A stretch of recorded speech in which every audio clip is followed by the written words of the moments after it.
अस्सलामुअलैकुम everyone, welcome to my YouTube channel development zone. तो आज की इस वीडियो में आपको मैं बताऊंगा बेसिक टैग्स के सिमेंटिक टैग्स क्या है, क्यों यूज़ करते हैं, ये सारी चीज़ें आज की इस वीडियो में बताऊंगा। तो अगर आपने हमारा चैनल सब्सक्राइब नहीं किया तो जल्दी से सब्सक्राइब कर लें एंड शेयर भी करें लाजमी। तो चलिए स्टार्ट करते हैं।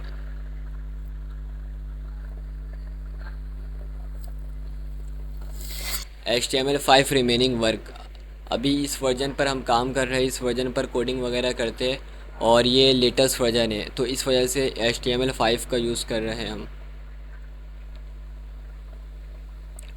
Semantic tags, what is semantic tags?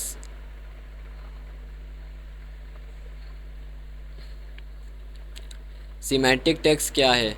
Basically semantic ये एक HTML टैग है जो प्रोवाइड करता है हमें वेब ऑफ स्ट्रक्चर, मतलब कि वेब का जो स्ट्रक्चर होता है वो हमें एक प्रोवाइड करता है। और सर्च इंजन के लिए ये काफ़ी इजी होता है, और जो भी इस कोड को रीड करता है तो उसके लिए भी ये आसानी होती है। सिंपल ये है कि सिर्फ HTML के ये टैग होते हैं, सिमेंटिक टैग्स जो भी है वो HTML के टैग होते हैं, और ये स्ट्रक्चर का वेब जो है वो हमें प्रोवाइड करता है।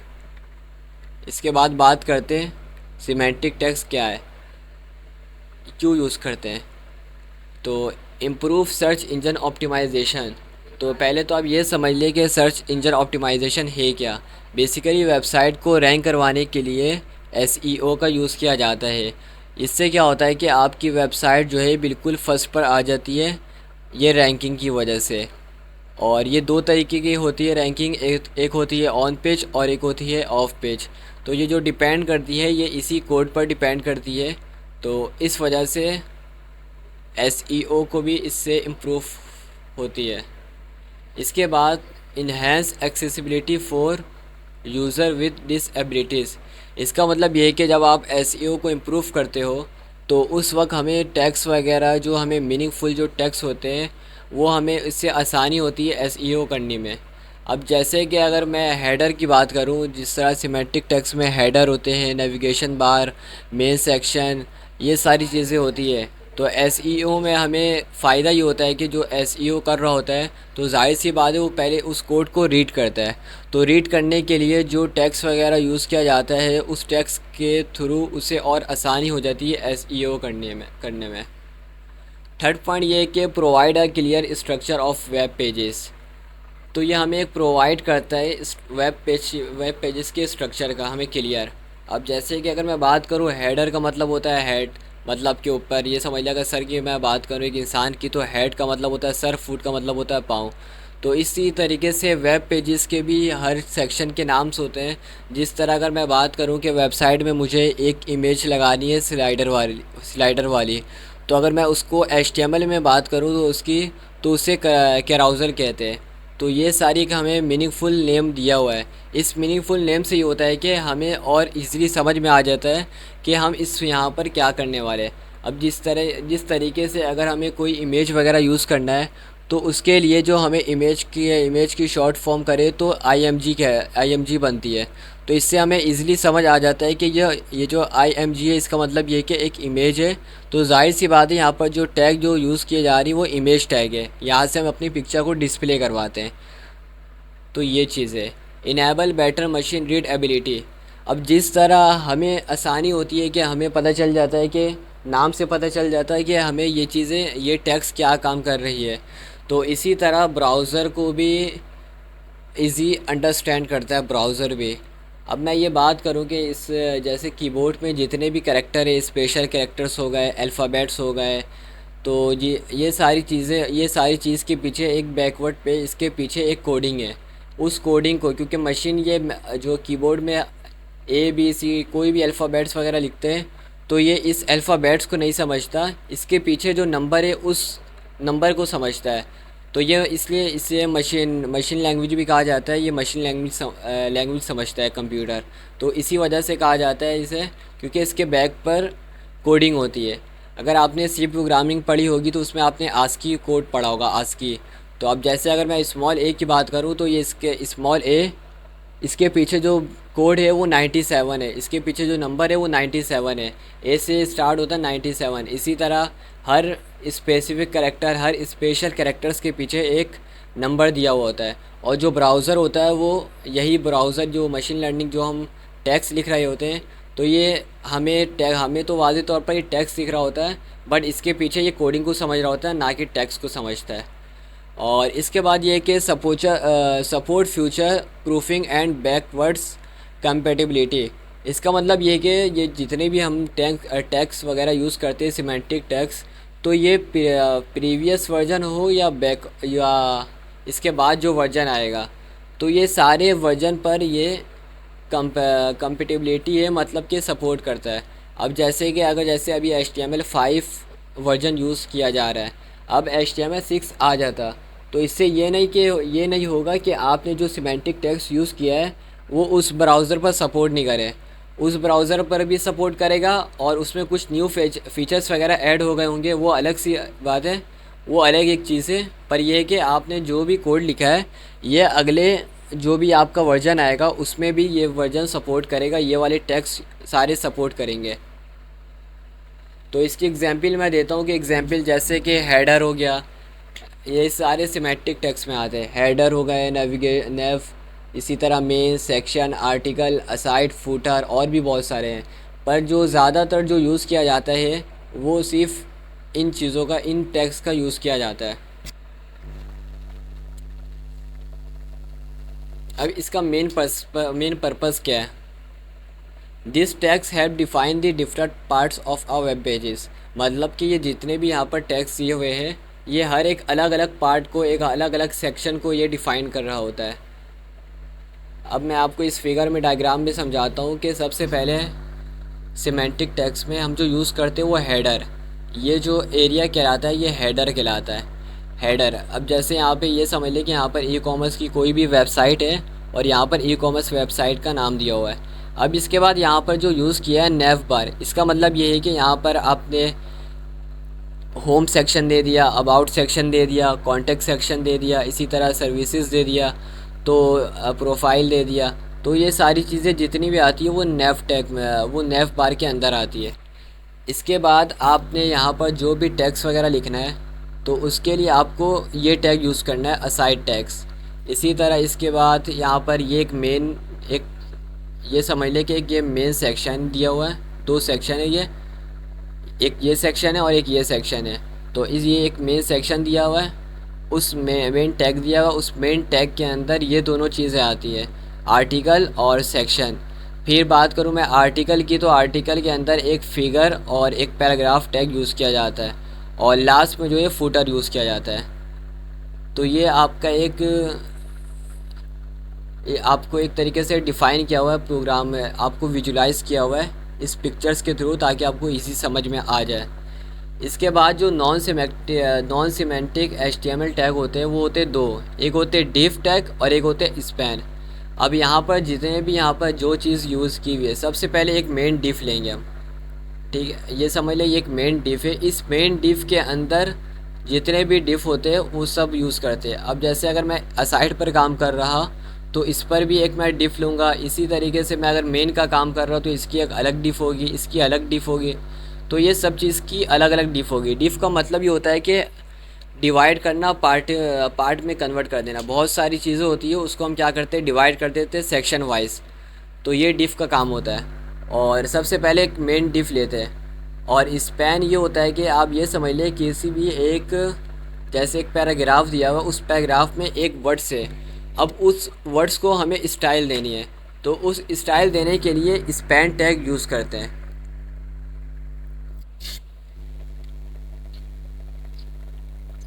इसके बाद कंटेनर। अब कंटेनर क्या है? Container is a HTML element that wraps other elements to group them together, provide a logical structure and styling context। अब जैसे कि मुझे यहाँ पर मैंने हेडर दिया हुआ है। अब यहाँ पे जो मैंने बात की थी क्राउज़र, बैनर, जो स्लाइडर वगैरह यूज़ किया जाता है, बैनर वगैरह यूज़ किया जाता है। आपने जब दराज वेबसाइट आप ओपन करती है तो वो वहाँ पर बैनर दिया हुआ होता है और स्लाइडर वगैरह उसे कहते हैं। तो ये चीज़ बैनर होती है। अब जो भी काम करते हैं, अब हमने नेव पे काम किया या कंटेंट में काम किया अगर मैं यहाँ पे आपको बताऊँ तो यहाँ पर एक हेडर है, नेव है, मेन सेक्शन है, आर्टिकल, असाइड, फूटर, ये सारी चीज़ें हैं। तो ये सब तो एक टैग यूज़ किया जा रहा है। बट जब इसकी स्टाइलिंग करते हैं तो इस स्टाइलिंग के लिए हमें आईडी और क्लासेस देनी पड़ती है। तो यहाँ पर हम क्या दे रहे हैं, आईडी दे रहे हैं। ये हेडर की एक आईडी अलग दे दी हमने। इसी तरह पे हमने बैनर यूज़ किया, उसके लिए एक आईडी दे दी। और इसी तरीके से हमने नेव टैग यूज़ किया तो उसके लिए हम एक अलग से आईडी दे दी है। इसी तरह कंटेंट, इसी तरह फूटर। अब ये समझ लें कि आईडी और क्लास क्या होती है। बेसिकली आईडी होती है हर, अगर मैं बात करूँ किसी भी एनआईसी की, किसी भी इंसान की, तो सब जितने भी इंसान हैं सबकी अलग अलग एक एनआईसी होती है। उसमें जो नंबर दिया हुआ होता है, नेम वगैरह तो सेम हो सकता है, बट एनआईसी के जो नंबर होते हैं हमें वो सेम नहीं होता है।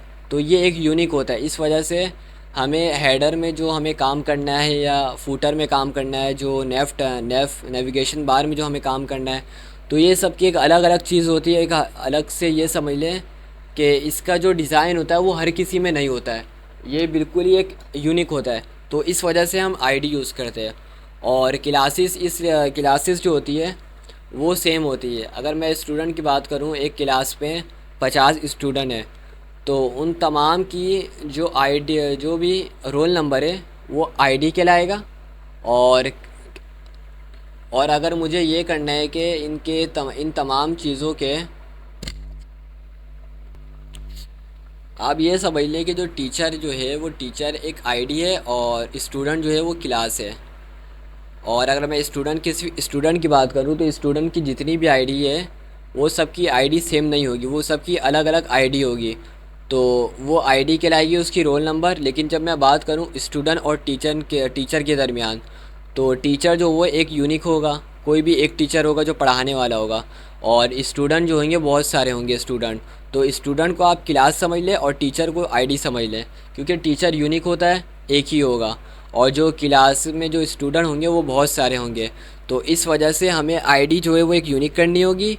और क्लासेस वगैरह जो है वो क्लासेस वो सब के लिए सेम होगी। अब जिस तरह अगर आप वेब पेजेस की बात करें तो इसमें अगर आपने फ़ॉन्ट फैमिली यूज़ करना है तो आप क्या करते हैं, आपने क्लास दे दिया फ़ॉन्ट फैमिली के लिए, और उस क्लास के थ्रू आपने क्या किया, सबका जो फ़ॉन्ट्स आया, जो फ़ॉन्ट टेक्स्ट है, आपने सबका एक सेम फ़ॉन्ट रख दिया। तो ये क्लासेस कहलाती है।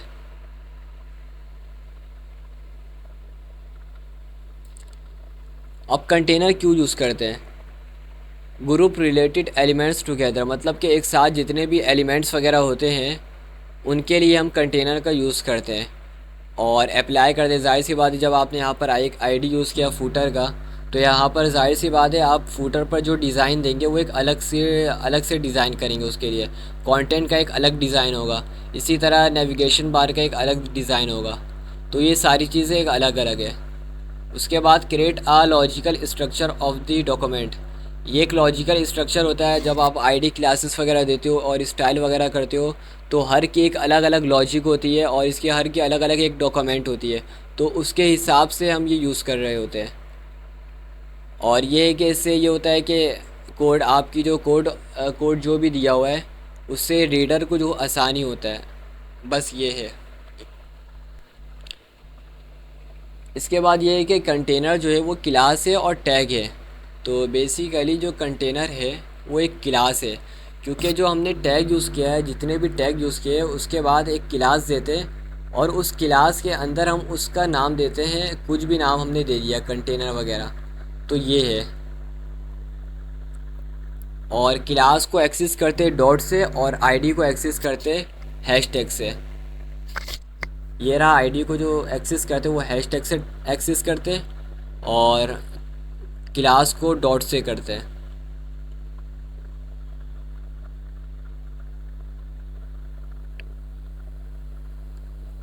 इसका पर्पस क्या है, बेसिकली इसका जो मेन पर्पस है वो है फ्लेक्सिबल। ये प्रोवाइड करता है फ्लेक्सिबल और कंसिस्टेंट करता है। आपने जो भी डिज़ाइन वगैरह किया है ये बिल्कुल इजी मैनेज कर रहा होता है आपके डिज़ाइन को, आपके डॉक्यूमेंट्स वगैरह को, ये सारी चीज़ों को डिफ़ाइन कर रहा होता है और इजी तरीके से। अब मैं आपको इसका कोड दिखाता हूँ।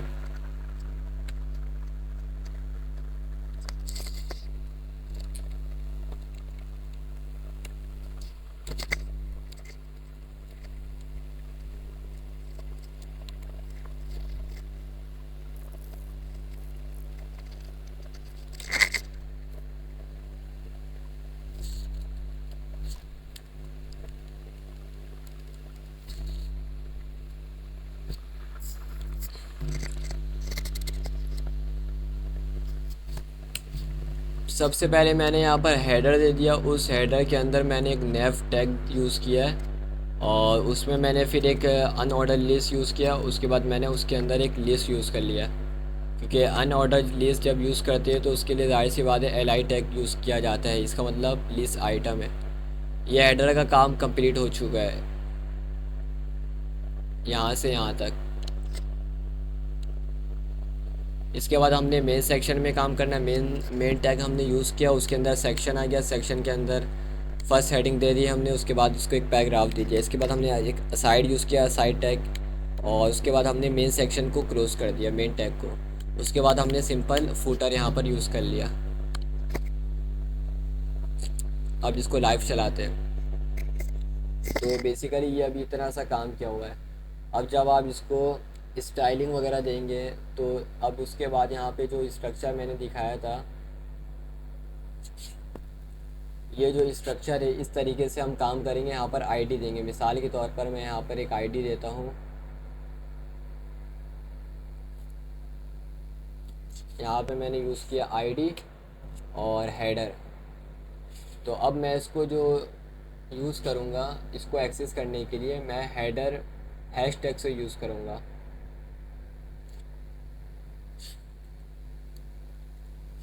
हैश टैग हेडर, इस तरीके से मैं इसको यूज़ करूँगा।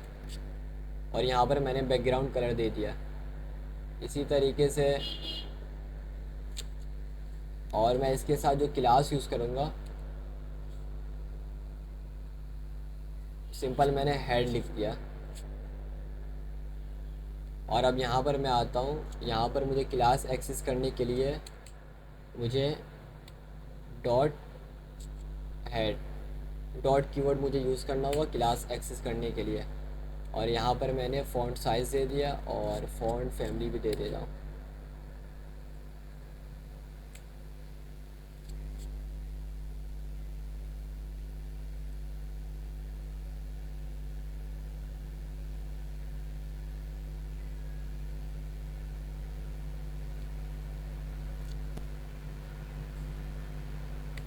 ये CSS इसलिए काम नहीं कर रहा क्योंकि मैंने अभी CSS हटाया हुआ था। अब मैं CSS को लिंक करवाने के लिए मुझे सिंपल क्या करना होगा, लिंक LIN में N के मैं लिखूँगा, यहाँ पर CSS दिया हुआ है। तो सिंपल यहाँ से आपने इस पर क्लिक करना है और यहाँ पर जो भी आपने फ़ाइल क्रिएट की स्टाइल, मैंने अभी यहाँ पर style.css की फ़ाइल क्रिएट की हुई है तो उसका मैंने यहाँ पर पाथ दे दिया है। तो इसी तरीके से आप भी पाथ दे सकते हैं। अब मैं यहाँ पर चेक करूँगा तो अब यहाँ पर आप देखिए चेंजेस हुई भी होगी। अब ये देखें यहाँ पर इस हेडर पे मैंने काम किया था और इसका कलर मैंने चेंज किया था सिंपल। तो यहाँ पर ये काम कर चुका है। अब और भी हमें CSS वगैरह यूज़ करनी होगी ताकि इसको सेट करने के लिए, स्टाइलिंग वगैरह करने के लिए। तो ये आईडी और क्लास का कॉन्सेप्ट है। इसके बाद रॉ और कॉलम क्या होते हैं। बेसिकली रॉ जो काम करता है वो एक हॉरिजॉन्टल वे,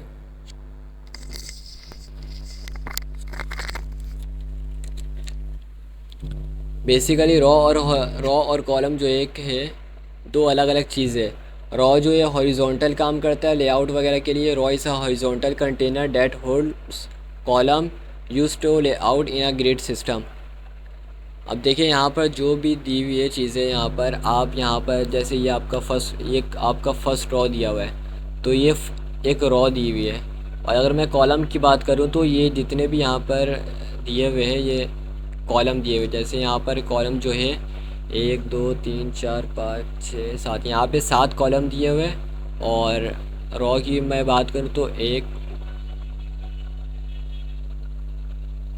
यहाँ पर 8 रॉ दी हुई है। तो ये बस रॉ और कॉलम है। जब CSS यूज़ करेंगे तो उस वक्त मैं इसको डिटेल में बताऊँगा कि रॉ और कॉलम किस तरीके से यूज़ किया जा रहा है। क्योंकि ऐसा होता है कि आप जब ई कॉमर्स की वेबसाइट क्रिएट करते हैं तो उसमें आप प्रोडक्ट्स वगैरह लगाते हैं, जब प्रोडक्ट्स वगैरह आप लगाते हो तो उसमें एक रॉ में तकरीबन 3 से 4 प्रोडक्ट्स वगैरह होती है।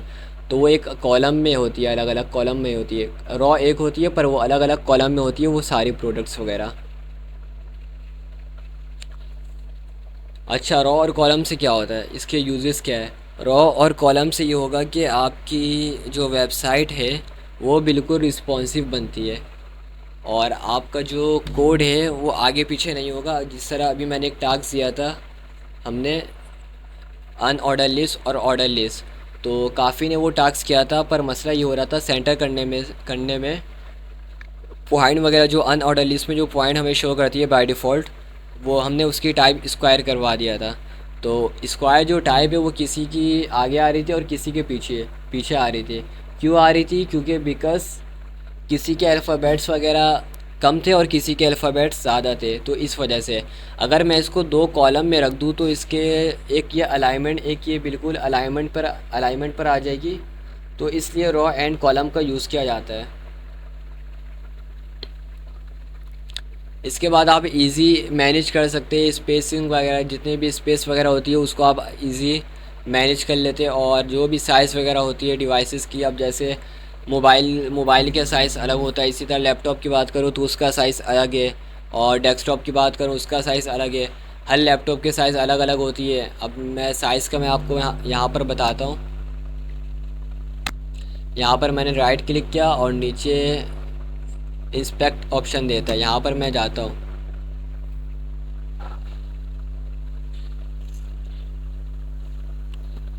अब यहाँ पर देखिए ये मोबाइल साइज़ है, इसी तरीके से ये भी मोबाइल साइज़ है, ये मोबाइल लार्ज साइज़ है, ये स्मॉल है, ये टैबलेट साइज़ है, ये लैपटॉप साइज़ है, ये लैपटॉप बड़ी लैपटॉप जो भी होती है उसके लिए साइज़ है। तो हर चीज़ की एक अलग अलग साइज़ होती है, उसके हिसाब से हमें वेबसाइट को रिस्पॉन्सिव करना होता है ताकि ये हर डिवाइस पर ये वेबसाइट ओपन हो जाए।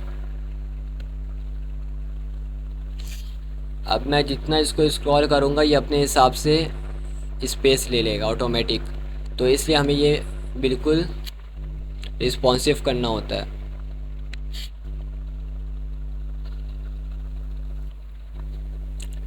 In the context of HTML and CSS, rows and columns are typically used with CSS framework like Bootstrap and CSS Grid। इसके लिए रिस्पॉन्सिव करने के लिए हम जो यूज़ करेंगे वो बूटस्ट्रैप का यूज़ करेंगे। उसमें ये सारी चीज़ें होती है कि जैसे अगर आपने एक नेविगेशन बार बनाना है तो उसका कोड वगैरह सब कुछ वहाँ पर CSS में यूज़ पड़ा हुआ होता है, आप ये समझ लें।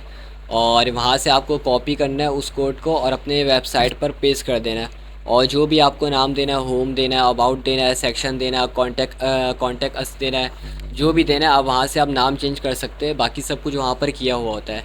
और वो जो बूटस्ट्रैप में जो भी कोड होते हैं वो सारे रिस्पॉन्सिव कोड होते हैं।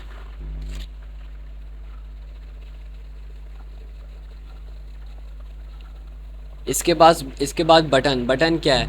बटन एक HTML एलिमेंट है, एक HTML टैग है जो यूज़ किया जाता है इंटरैक्टिव एलिमेंट के लिए। अगर अगर आप कोई भी बटन वगैरह आपने देखा है तो उसका काम ये होता है कि आप जैसे अगर कोई फॉर्म फिल कर रहे हैं तो उसमें एक सबमिट ऑप्शन दिया हुआ होता है अक्सर।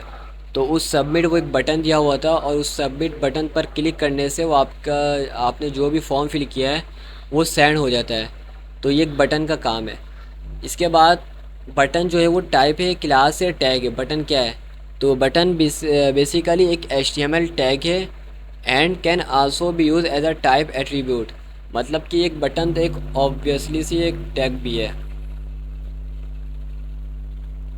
मैं आपको दिखाता हूँ यहाँ पर, इसको मैं पहले कमेंट करता हूँ।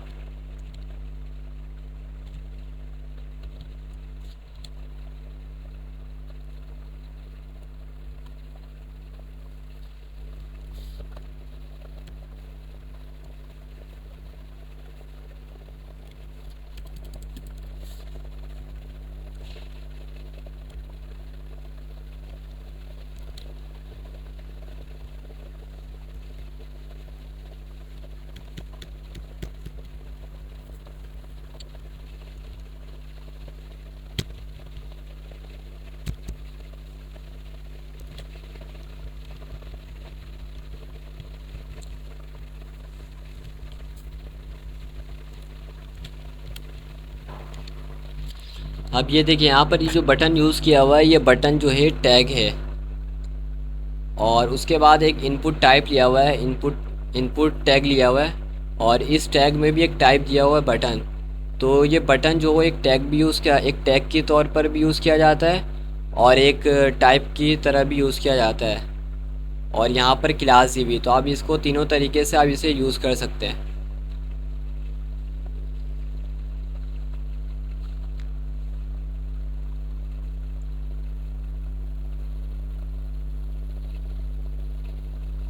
अब देखिए ये भी एक बटन दिया हुआ है और ये भी एक बटन है। ये सबसे पहले हमने जो बटन टैग यूज़ किया है, ये वो बटन टैग है।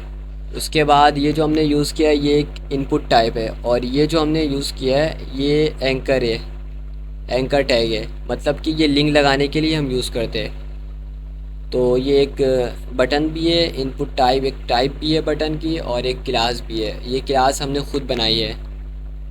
और ये टाइप बटन ये पहले से बाय डिफ़ॉल्ट है, और इनपुट टाइप ये भी पहले से बाय डिफ़ॉल्ट है।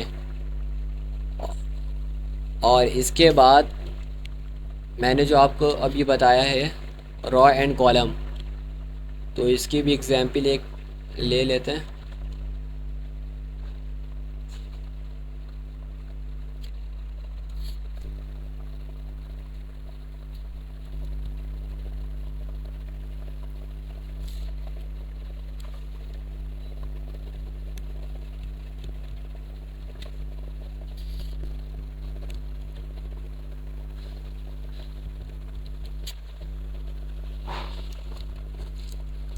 अब देखिए सबसे पहले हमने एक टेबल टैग यूज़ किया है। उस टेबल टैग के अंदर हमने टेबल रॉ यूज़ किया है। तो ये एक टेबल रॉ है, ठीक है, फर्स्ट रॉ दिया हुआ है ये। और उस फर्स्ट रॉ के अंदर दो डेटा दिया हुआ है, मतलब कि ये कॉलम दिया हुआ है। अब इसको मैं और कर यहाँ पे बढ़ा दूँ।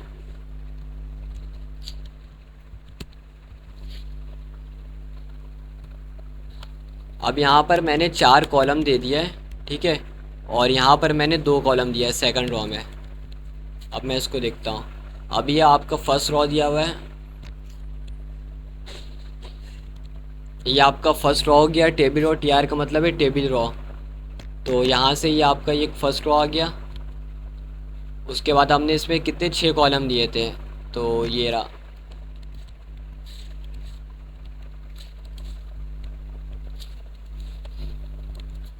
तो यहाँ पर ये आपका कॉलम 1 आ गया, उसके बाद ये कॉलम 2 आ गया, उसके बाद ये कॉलम 3 आ गया, उसके बाद कॉलम 4 आ गया, उसके बाद कॉलम 5 आ गया, और उसके बाद कॉलम 6 आ गया।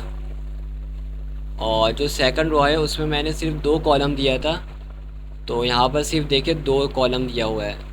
तो ये बेसिक से टेबल और रॉ को डिफ़ाइन कर रहा किया हूँ मैं प्रैक्टिकल तौर पर। पहले वर्बली बताया था और उसके बाद ये प्रैक्टिकल करवा दिया ताकि आपको ईज़िली समझ में आ जाए।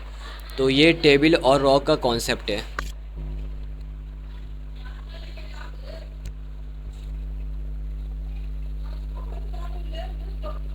तो इसका मेन पर्पस क्या है? The primary purpose of using a button is to provide a clickable element.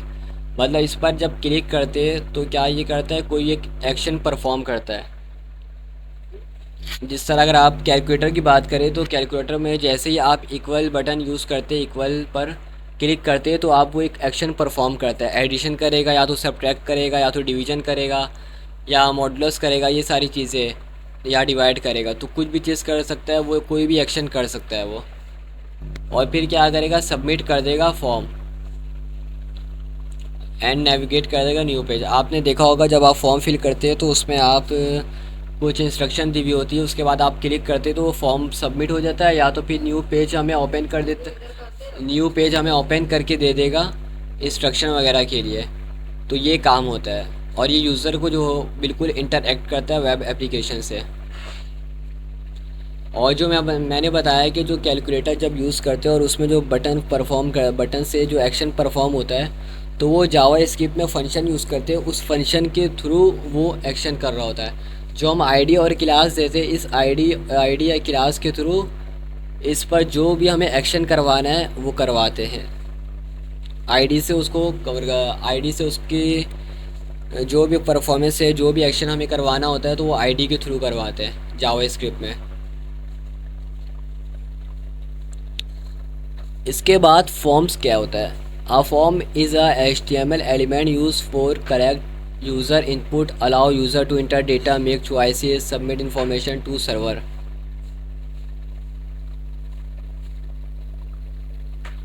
तो फॉर्म क्यों यूज़ किया जाता है? यूज़र का डेटा, अब जैसे अगर हॉस्पिटल की बात करूँ तो हॉस्पिटल में जितने भी पेशेंट्स वगैरह आते हैं तो उन तमाम का डेटा हमें कलेक्ट करना होता है। तो वो सारे वो जितने भी डेटा वगैरह होते हैं तो उन सारे डेटा को कलेक्ट करना होता है। तो इस उसके लिए हम एक फ़ॉर्म क्रिएट कर लेते हैं, ताकि अब लिखने से बेहतर ये कि एक फ़ॉर्म में हम सबमिट कर देंगे जो डेटाबेस पे वो फॉर्म होगा, और वहाँ से हम उसको इजी एक्सेस कर सकते हैं जितने भी यूज़र का डेटा है। तो इसमें क्या क्या चीज़ें होती हैं, इसमें हम इनपुट कर सकते हैं और इसी तरह डेटा को इंटर कर सकते हैं, इसी तरह इसमें चॉइसेस कर सकते हैं।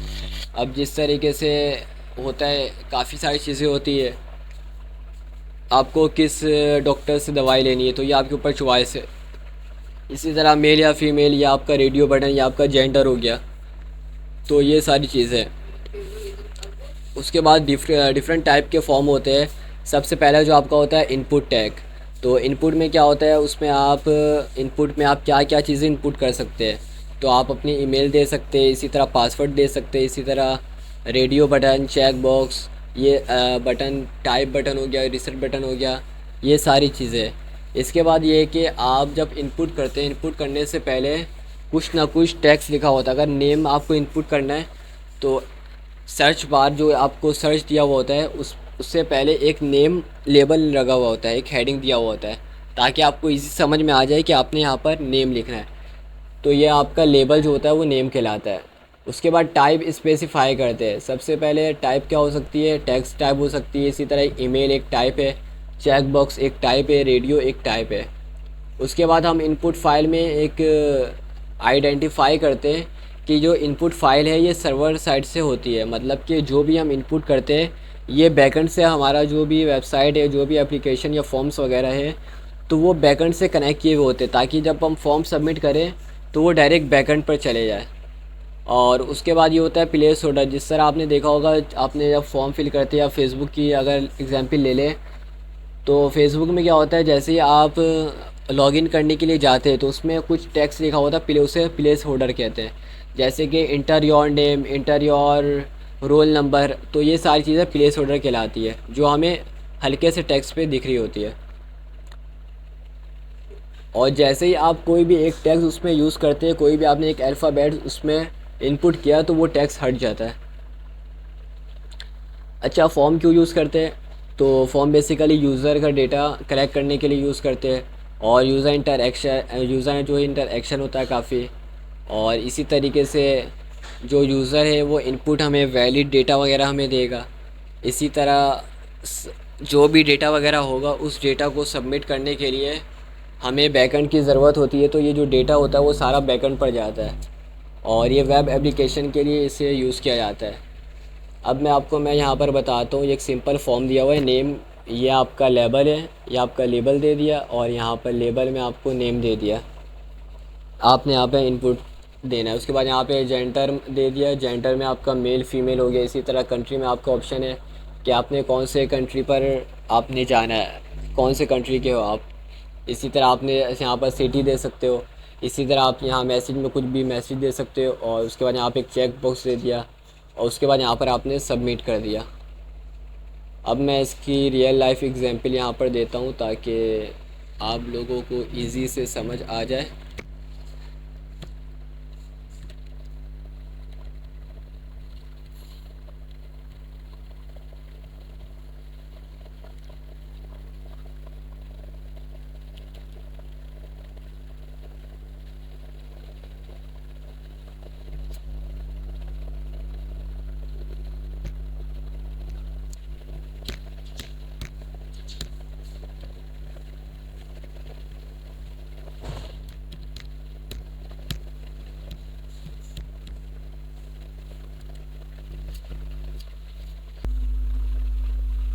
तो जैसे कि यहाँ पर एक फॉर्म दिया हुआ है, आपने क्या करना है, ये सबसे पहले आपने फॉर्म टैग एक यूज़ करना है। फॉर्म टैग यूज़ करने के बाद यहाँ पर एक एट्रीब्यूट है एक्शन। एक्शन का मतलब ये है कि आपने यहाँ पर जहाँ पर आपने ये फॉर्म सबमिट करना है तो यहाँ पर उसका लिंक देना है। आपने जो भी डेटाबेस आपने जो भी इसमें डेटाबेस यूज़ किया है तो आपने उस डेटाबेस का यहाँ पर लिंक देना है, जहाँ पर ये जितने यहाँ पर जो भी फॉर्म में जो चीज़ रिक्वायर्ड दी हुई है तो वो सबमिट हो जाए। उसके बाद यहाँ पर एक ऑप्शन है मेथड गेट एंड पोस्ट। तो इसका क्या मतलब है? अब मेथड में जो है दो चीज़ें आती है, पहला जो है पोस्ट और दूसरा जो है गेट है। बेसिकली काम ये करता है, हमने यहाँ पर जो एक यूआरएल एक्शन में दिया है इस लिंक को ये क्या करता है, सर्वर साइड रिक्वेस्ट भेजता है और ये सर्वर साइड रिक्वेस्ट भेजता है पोस्ट मेथड। और एक चीज़ इसमें ये फीचर ऐड है कि आपका जो भी डेटा है वो बिल्कुल सिक्योर होता है। और अगर इसकी जगह मैं बात करूँ गेट, तो गेट क्या करता है, ये भी सर्वर साइड रिक्वेस्ट भेजता है बट इसमें जो डेटा है वो जो सिक्योर नहीं होता है। बस एक ये डिफरेंस है। ज़्यादातर जो मेथड यूज़ किया जाता है वो पोस्ट मेथड ही यूज़ किया जाता है।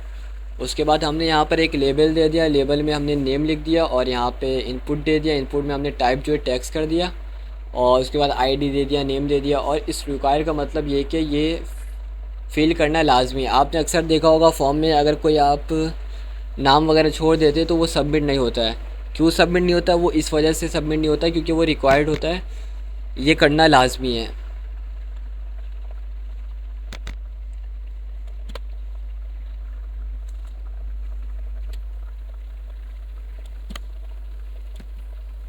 अब देखिए मैंने यहाँ पर इस टेक्स्ट को हटाया है तो ये सारी टाइप्स दी हुई है, button, check box, colour, date time local, file, इसी तरह पासवर्ड, रेंज, फॉर्म, ये सारी चीज़ें आप दे सकते हैं इस फॉर्म में। तो फ़िलहाल मुझे अभी नेम देना है तो उसके लिए जो मैं यूज़ करूँगा टेक्स्ट यूज़ करूँगा। इसके बाद इसी तरह यहाँ पे दूसरा जो लेबल दिया है ईमेल के लिए दिया है, फॉर ईमेल, ये लेबल जो दिया है ये ईमेल के लिए दिया है तो इसलिए यहाँ पर इससे सिंपल लिख दिया लेबल में फॉर ईमेल और यहाँ पर जो ईमेल लिखा है ये शो हो रहा है। इसके बाद यहाँ पर मैसेज दे दिया और यहाँ पे एक सबमिट इनपुट टाइप दे दिया सबमिट करने के लिए। जिस तरह सबमिट होता है इसी तरह रीसेट भी यूज़ कर सकते हैं आप, वो फॉर्म के हिसाब से होता है। अभी आपने सिंपल फॉर्म यहाँ पर क्रिएट किया है तो इस वजह से। अब मैं यहाँ पर इसको यहाँ से लाइव करता हूँ तो देखिए यहाँ पर ये आपका लेबल आ गया, ये इनपुट टाइप आ गया। इसी तरह यहाँ पर भी एक लेबल आया, फिर इनपुट टाइप, फिर इसी तरह यहाँ पर एक लेबल आया और यहाँ पर एक टेक्स्ट एरिया आ गया और यहाँ पे सिंपल यहाँ पर सबमिट एक बटन आ गया।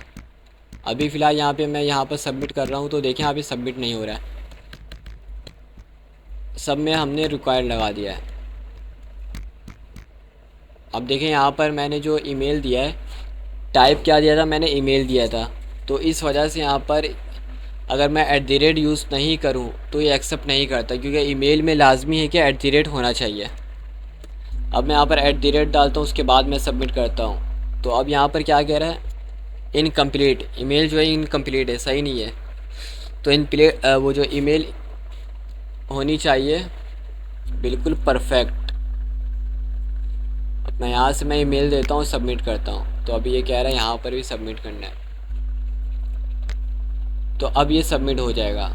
अभी मैंने फ़िलहाल यहाँ पे कोई लिंक्स वगैरह यहाँ पर नहीं दिया कि इस फॉर्म फिल करने के बाद सबमिट करने के बाद कहाँ जाए ये फॉर्म, तो इस वजह से यहाँ पर ये आ चुका है। तो ये फॉर्म इंट्रोडक्शन था हमारा।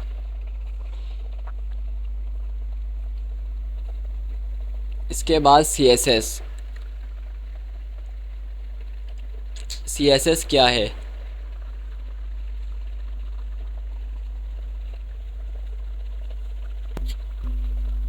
तो व्हाट इज़ CSS क्या है?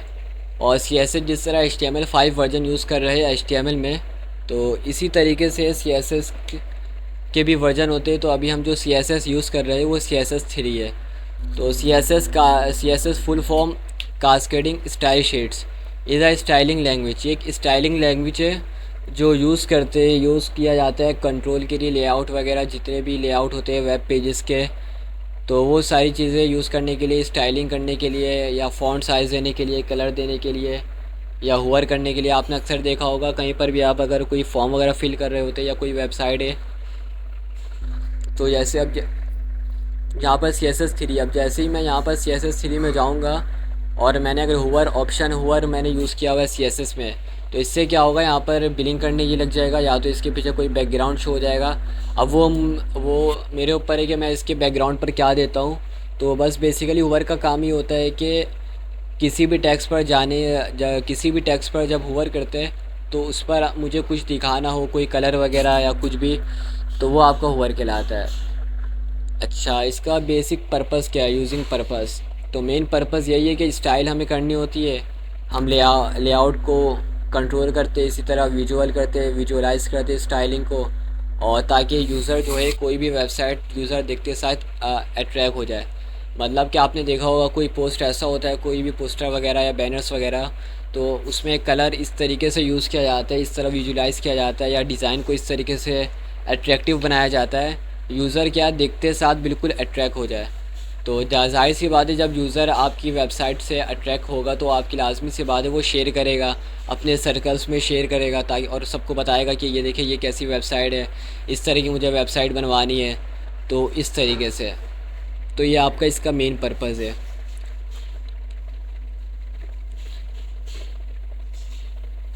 इसके बाद हमने कहा कि हम जो CSS यूज़ कर रहे हैं वो CSS3 यूज़ कर रहे हैं वर्जन।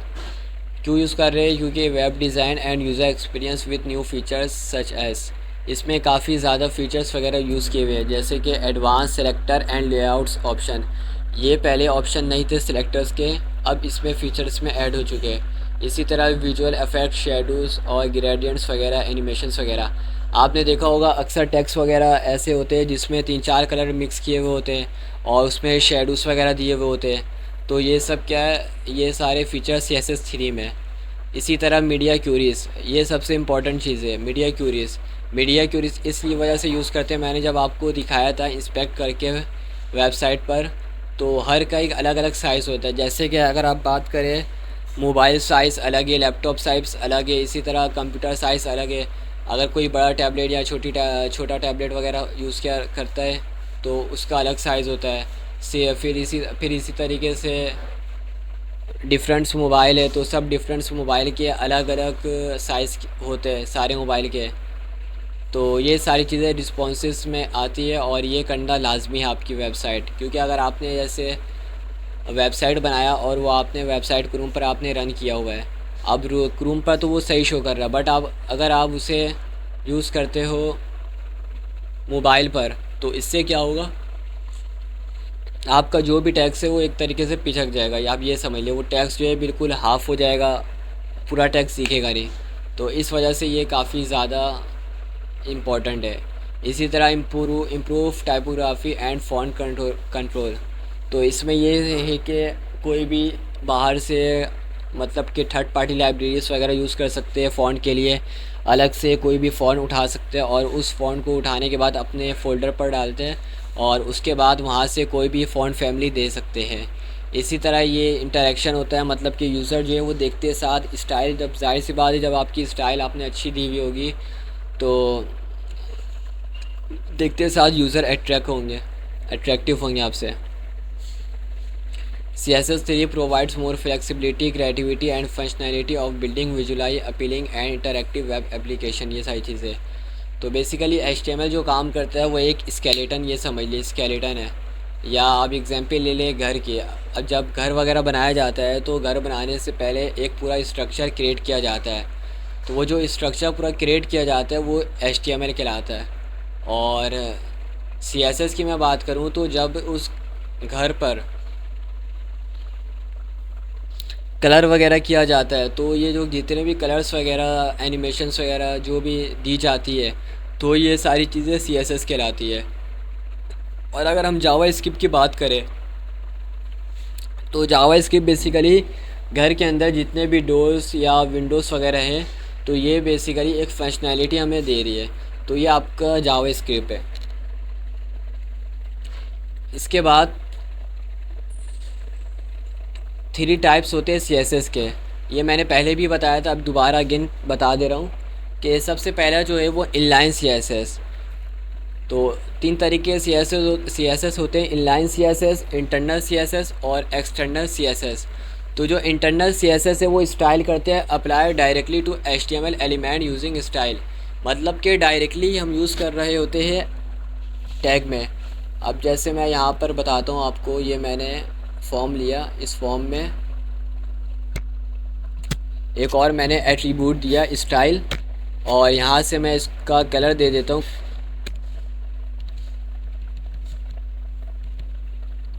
Blue violet. तो ये क्या है, ये एक इनलाइन CSS यूज़ कर रहा हूँ मैं। और इसके बाद मैं, अब ये देखिए यहाँ पर कलर चेंज हो चुका है।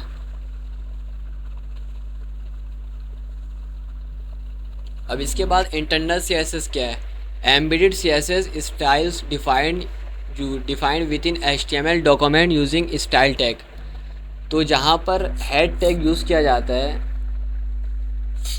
तो वहीं पर हेड टैग के बाद एक स्टाइल टैग हम यूज़ करते हैं, और यहाँ से जो भी प्रॉपर्टीज़ वगैरह देनी होती है वो दे देते हैं। जिस तरह मैंने अभी इनलाइन में दिया है, इनलाइन में मैंने यहाँ पर एक कलर की एक प्रॉपर्टी दी है, तो इसी तरह ये आपका इनलाइन CSS हो गया, और ये जो मैंने यूज़ किया है ये आपका इंटरनल CSS हो गया, जो बॉडी से मैंने ऊपर यूज़ किया है। अब इसी तरीके से external CSS style store in a separate files with a .css extension link to the HTML document.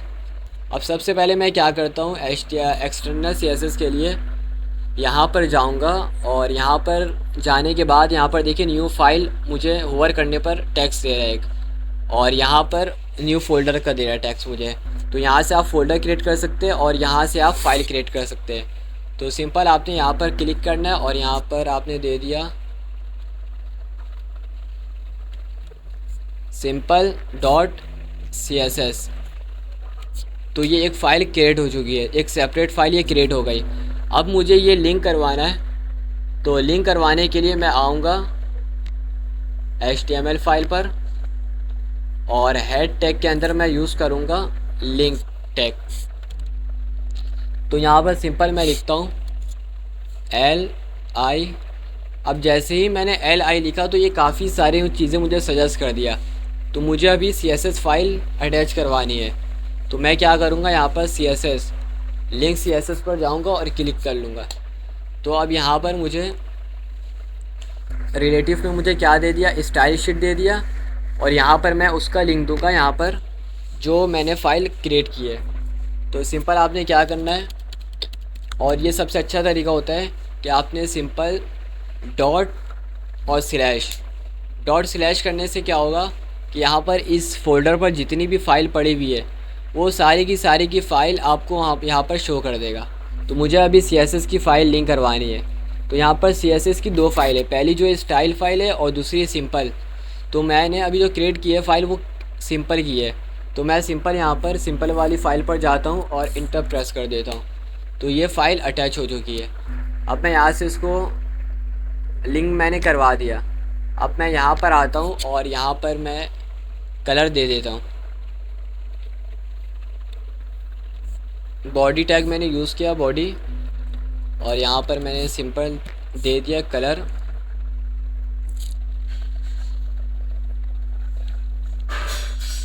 Yellow green.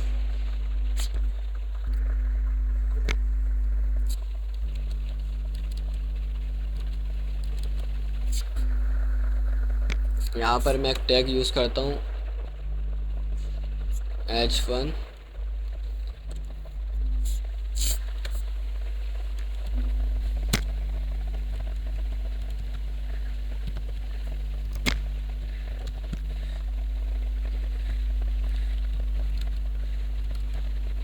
अब देखिए यहाँ पर मैंने एक टैग यूज़ किया वेलकम टू डेवलपमेंट जोन। तो यहाँ पर ये जो मैंने एक्सटर्नल CSS यूज़ किया था तो उसकी वजह से इसका कलर चेंज हो चुका है। तो ये तीन टाइप्स होती है HTML के CSS की। सबसे पहला इनलाइन CSS, सेकंड इंटरनल और एम्बेडेड CSS, और जो थर्ड है एक्सटर्नल CSS। अब प्रायोरिटी किसकी होगी, वैन अप्लाई जब तीनों CSS यूज़ करते हैं सेलेक्टर और ऑर्डर्स वगैरह, तो सबसे पहले जो प्रायोरिटी होगी वो सबसे हाई होगी। जो इनलाइन सीएसएस की होगी, मतलब कि ये है कि अगर मैं यहाँ पर इंटरनल, एक्सटर्नल और इनलाइन तीनों में मैं एक ही टैग में मैं कलर देता हूँ, तो सबसे पहले जो इनलाइन सीएसएस में जो मैंने कलर यूज़ किया होगा मुझे वो शो करेगा, ना कि एक्सटर्नल और इंटरनल में करेगा। और सबसे जो लोएस्ट प्रायोरिटी होगी वो होगी एक्सटर्नल सीएसएस की, उसके बाद जो सेकंड प्रायोरिटी होगी वो इंटरनल की, और जो फर्स्ट होगी वो इनलाइन सीएसएस की। तो मैं इसको दिखाता हूँ अभी।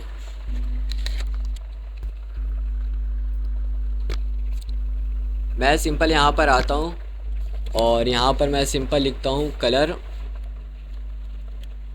बल्कि स्टाइल, और यहाँ से मैं कलर देता हूँ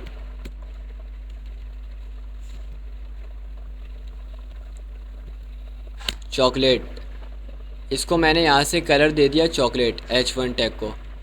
अब इसके बाद मैं क्या करता हूँ, यहाँ से आता हूँ, H1 टैग मैंने कॉल किया और यहाँ से मैं जो कलर दे रहा हूँ ब्लैक कलर मैंने यहाँ से दिया है इंटरनल सीएसएस से, और एक्सटर्नल सीएसएस से मैं देता हूँ H1 को मैंने टारगेट किया और उसके बाद मैं यहाँ पर कलर देता हूँ येलो। अब मैं चेक करता हूँ कि यहाँ पर मुझे कलर कौन सा शो कर रहा। तो यहाँ पे कलर जो शो कर रहा है चॉकलेट कलर शो कर रहा है, ये चॉकलेट कलर शो कर रहा है, तो ये फर्स्ट प्रायोरिटी है। अगर मैं यहाँ से इस स्टाइल को हटा देता हूँ, अब मैं चेक करता हूँ कि ये किस कलर को प्रायोरिटी दे रहा है, ये ब्लैक को प्रायोरिटी दे रहा है या येलो को प्रायोरिटी दे रहा है, क्योंकि ये एक्सटर्नल सीएसएस है और ये इंटरनल सीएसएस है। तो इसने क्या किया, ब्लैक को प्रायोरिटी दे दिया। और अगर मैं यहाँ से एक्सटर्नल हटा दूँ तो फिर ये ब्लैक ही शो करेगा, या मैं यहाँ से काम करता हूँ इंटरनल से इसको हटा देता हूँ।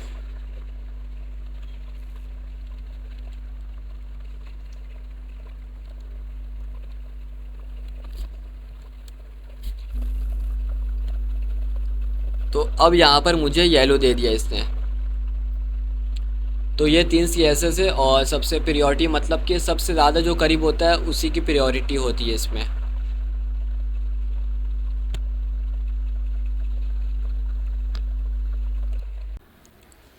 अच्छा, एक आखिरी चीज़ है, कार्ड किस तरीके से बनाते हैं। तो पहले मैं इस कोड को कमेंट कर देता हूँ।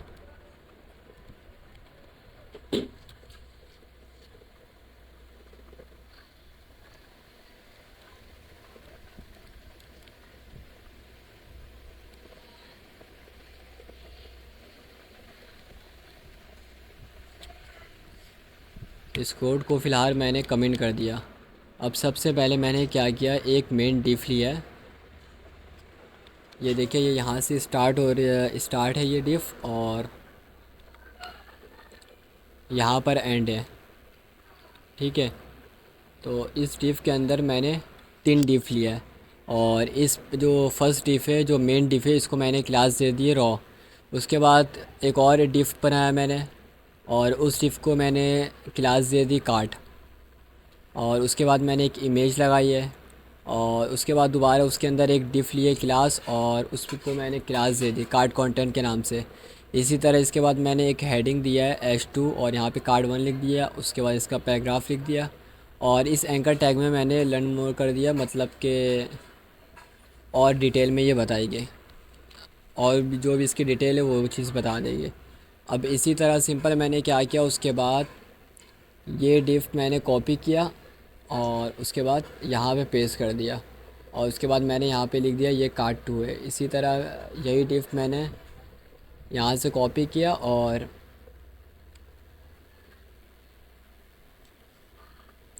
ये यहाँ तक इतना पेस्ट कर दिया। तो ये 3 डिफ मैंने बनाई हुई है। अब मैं आपको इसको दिखाता हूँ रन करके।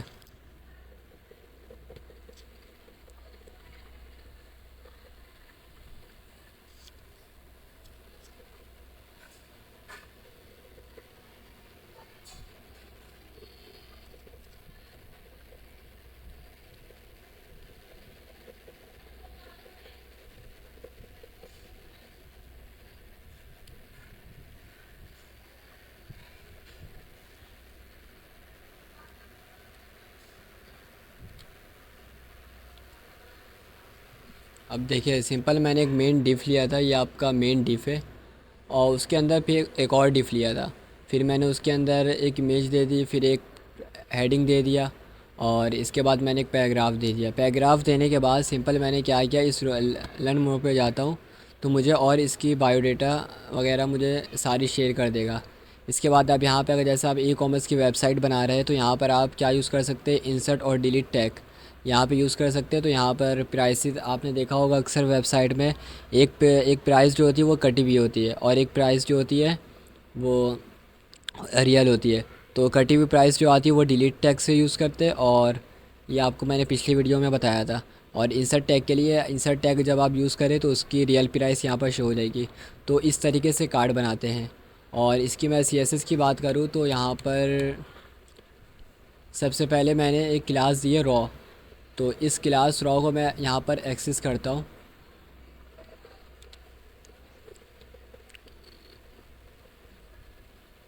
ये रॉ, अगर मैं इसको यहाँ से कमेंट कर देता हूँ तो ये सिंपल क्या हो जाएगा, ये देखिए ये वर्टिकल पे आ गया। तो इस वर्टिकल को इसे हॉरिजॉन्टल करने के लिए जो एक प्रॉपर्टी आती है डिस्प्ले फ्लेक्स की, तो यहाँ पर हमने वो यूज़ किया है, डिस्प्ले फ्लेक्स कर दिया। और इसके बाद गैप हमने दे दिया 20 पिक्सल। अब मैं यहाँ पर गैप मैं दे दूँ यहाँ पे 40 पिक्सल। उसके बाद यहाँ पर चेक करता हूँ तो यहाँ पर देखिए 40 पिक्सल की गैप आ चुकी है। और सिंपल मैं यहाँ पर अगर इसको कमिंग आउट कर दूँ तो अब देखें यहाँ पे गैप बिल्कुल भी नहीं है, ये एक साथ बिल्कुल मिला हुआ है। तो इस चीज़ के लिए हमने ये गैप दिया है।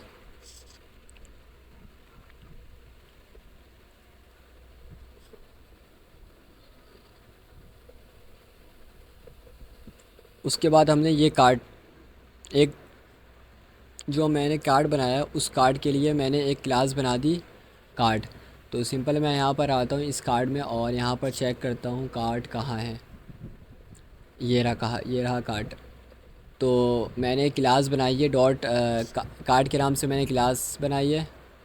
और इसको एक्सेस करने के लिए मैंने डॉट यूज़ किया है। क्लास को जो एक्सेस करने के लिए डॉट यूज़ करते हैं, और आईडी को यूज़ करने के लिए, एक्सेस करने के लिए हैशटैग यूज़ करते हैं। तो इसका मैंने वो बॉर्डर वो विथ दे दी इसके मैंने 300 पिक्सल। फिर बॉर्डर दे दिया 1 पिक्सल सॉलिड। यहाँ पे बॉर्डर आप ज़्यादा भी दे सकते हैं। अभी यहाँ पर ये बॉर्डर देखें, उसके बाद मैं यहाँ पर दे देता हूँ 5 पिक्सल। तो अब बॉर्डर यहाँ पर देखें, ये आपको ये दिख रहा होगा साइड में। और उसके बाद हमने क्या किया, यहाँ पे बॉर्डर रेडियस दे दिया, मतलब कि चारों साइड से सर्कल थोड़ा कर्व होगा। ओवरफ्लो दे दिया, हिडन कर दिया। उसके बाद बैकग्राउंड कलर वगैरह दे दिया। यहाँ से बैकग्राउंड में कलर चेंज करता हूँ अभी। तो यहाँ पर ये देखिए ये बैकग्राउंड कलर ये चेंज हो चुका है। तो सिंपल इसको नॉर्मल रखते हैं। और उसके बाद मैंने बॉक्स शेडो दे दिया है।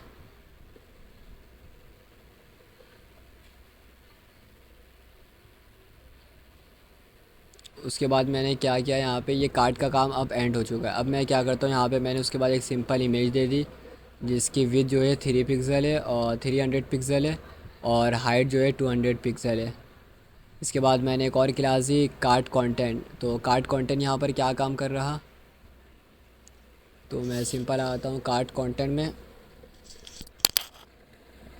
अब कार्ड कंटेंट जो है सिर्फ काम कर रहा है, पैडिंग दे रहा है। पैडिंग जो होता है वो टेक्स्ट की तरफ से बाहर करता है। अब मैं यहाँ पे अभी कार्ड को मैं सिंपल ज़ीरो कर देता हूँ तो आपको फ़र्क नज़र आ जाएगा। अब यहाँ पर देखिए ये बिल्कुल जो पैडिंग मैंने अभी हटा दी है, तो ये बिल्कुल जो बॉर्डर है बॉर्डर से ये बिल्कुल मिल गया है। अब मैं चाह रहा हूँ कि ये कार्ड जो है बिल्कुल ऊपर नीचे साइडों से सब जगह से ये स्पेस दे। तो इस स्पेस देने के लिए मैं क्या करूँगा, पैडिंग दे दूँगा यहाँ पे। अब मैंने जैसे 30 पैडिंग देता हूँ, 30 पिक्सल। तो अब देखिए ये कितना पैडिंग हो चुका है। तो सिंपल मैं इसको जो पहले था मैं वही रख देता हूँ 16 पिक्सल। अब सेट है। अब इसी तरह कार्ड टाइटल में मैंने क्या किया, मार्जिन दे दिया 0, फ़ॉन्ट साइज़ दे दिया 1.5, कलर ये दे दिया ये।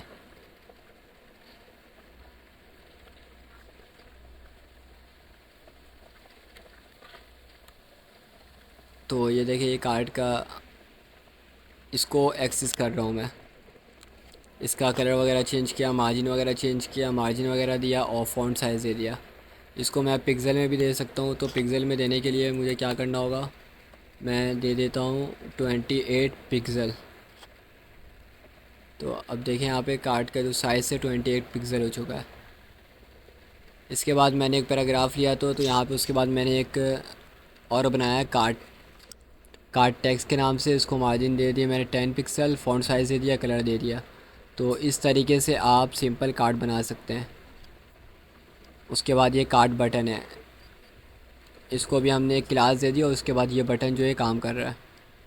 तो इस तरीके से आप एक कार्ड बना सकते हैं। सबसे पहले मैंने मेन डिफ लिया, मेन डिफ लेने के बाद मैंने एक क्लास ले ली कार्ड के, एक डिफ ले लिया और उसके जो मेन के इस डिफ को मैंने क्लास दे दी कार्ड के नाम से।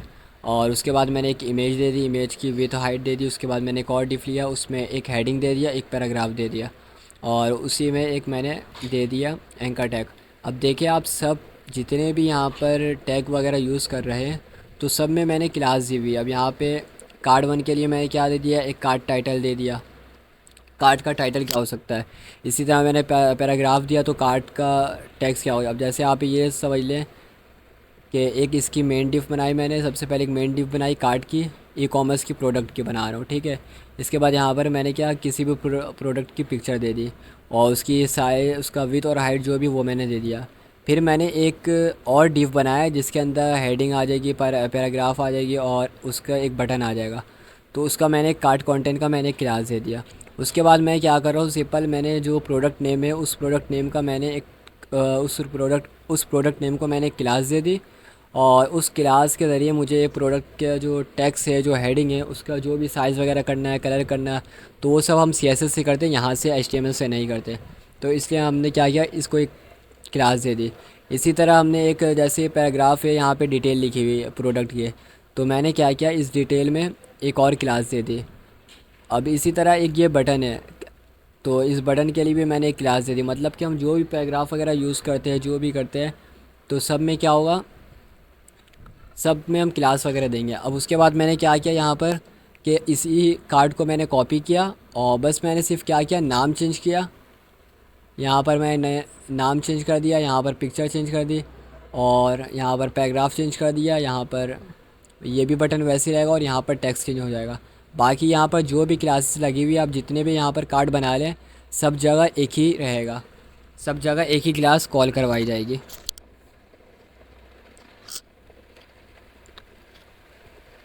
अच्छा, इसके बाद मैं बात करता हूँ कि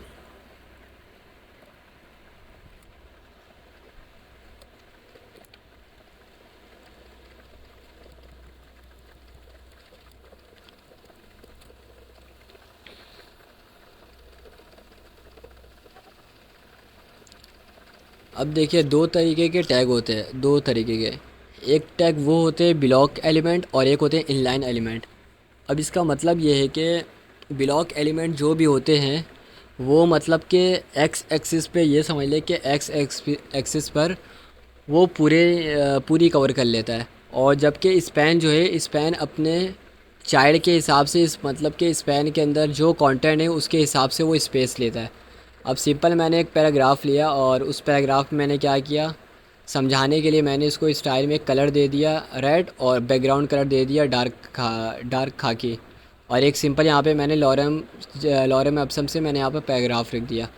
और उसके बाद मैंने एक BR टैग लगाया ताकि लाइन एक ब्रेक हो जाए।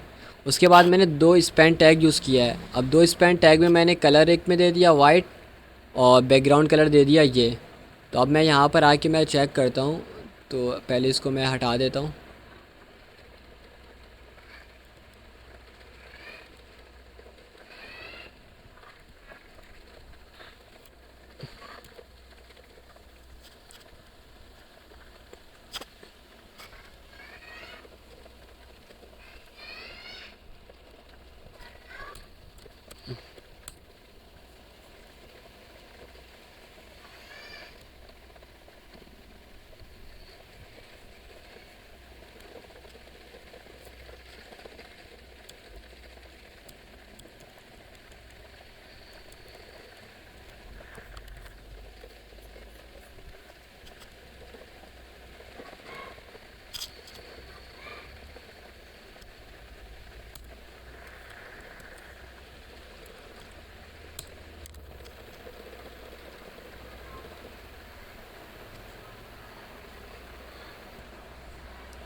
अच्छा, ये CSS की वजह से ये इशू कर रहा है, क्योंकि यहाँ पर भी मैंने इसको इस बॉडी को स्टाइल दिया हुआ है, पैडिंग वगैरह दी हुई है। तो मैं सिंपल क्या करता हूँ, यहाँ से इस लिंक को हटाता हूँ और अब मैं रन करता हूँ, तो अब ये रन सही तरीके से होगा। अब ये देखिए, अब ये ब्लॉक एलिमेंट टैग है। अब ब्लॉक एलिमेंट क्या है, ये इस पूरी लाइन को ये रिज़र्व कर रहा है। और जो स्पैन टैग है, जो स्पैन टैग क्या कर रहा है, सिर्फ अपने पास इसके जो कंटेंट दिया हुआ है, इस कंटेंट पर ये काम कर रहा है। तो ये होता है। अब पैराग्राफ टैग जो होगा, अपना जो ब्लॉक टैग जितने भी होंगे वो आप उसको बार बार कॉल करवाएं, तो वो एक लाइन में नहीं है, हर दफ़ा लाइन चेंज कर कर आएगा। बट जो स्पैन टैग होता है, वो स्पैन टैग क्या करता है, वो अपने जो इनलाइन टैग होते हैं, जिसको इनलाइन टैग कहते हैं, तो इनलाइन टैग ये करता है कि अपने इसके अपना जो भी कंटेंट है उसके हिसाब से वो स्पेस लेगा और उसके बाद छोड़ देगा।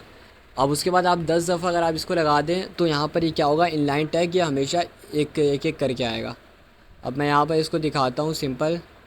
अब जैसे पैराग्राफ है, अब पैराग्राफ को मैं यहाँ पर 3-4 दफ़ा कॉपी करता हूँ।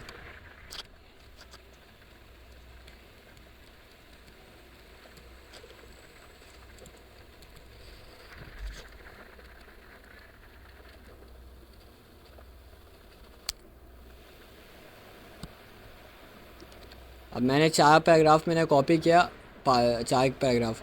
तो अब सिंपल देखें, ये हर दफ़ा लाइन ब्रेक कर रही है, उसके बाद आ रही है, फिर लाइन ब्रेक कर रही है, फिर उसके बाद आ रही है। अगर मैं इसका कंटेंट कम भी कर दूं, फिर भी क्या है, ये एक लाइन में नहीं आएगी, जिस तरह इनलाइन टैग आ रही है। अब देखें, यहाँ पर काफ़ी स्पेस है, लेकिन फिर भी यहाँ पर ये इसने पूरी एक लाइन रिज़र्व की हुई है। और जबकि स्पैन जो इनलाइन टैग होते हैं, तो वो क्या करती है, अपने कंटेंट के हिसाब से स्पेस लेती है। और ये अगर मैं इस इनलाइन की मैं बात करूँ, अब मिसाल के तौर पर मैं इनलाइन को कॉपी करता हूँ और यहाँ पर लगा देता हूँ, तो ये एक ही लाइन में जितने भी यहाँ पर टैग यूज़ किए हुए हैं, तो ये एक ही लाइन में आएंगे। ब्रेक दे दिया, तो इस वजह से इसने लाइन ब्रेक कर दिया। अब देखिए, अब ये एक ही लाइन पर आएगी। तो यहाँ पर मुझे, अगर मुझे ये नेक्स्ट लाइन पर भेजना होगा मुझे, तो इसके लिए मुझे BR टैग यूज़ करना होगा, अदरवाइज़ ऐसे नहीं होगा। तो फ़िलहाल इनलाइन टैग और ब्लॉक टैग का ये कॉन्सेप्ट है।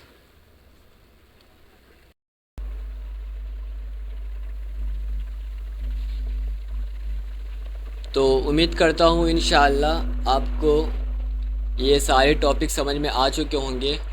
अगर आपको ये सारे टॉपिक्स वगैरह समझ में आ गए, तो आप लाजमी फीडबैक में मुझे कमेंट में बताएं, और लिंक डिस्क्रिप्शन में मैं सारी लिंक वगैरह शेयर भी कर दूंगा। आप वहाँ से डिस्क्रिप्शन के थ्रू आप व्हाट्सएप में ज्वाइन भी हो सकते हैं चैनल में, और हमसे आप कांटेक्ट भी कर सकते हैं। तो इसलिए अगर आपको ये जो भी चीज़ मैंने आज के टॉपिक्स में पढ़ाया है, तो वो सारी चीज़ें आपको अगर समझ में आ गई है, तो आप लाजमी मुझे कमेंट में फीडबैक दें कमेंट में, और सब्सक्राइब करना ना भूलें। Thank you so much. इंशाल्लाह मिलते हैं नेक्स्ट वीडियो में। जब तक के लिए अल्लाह हाफिज़।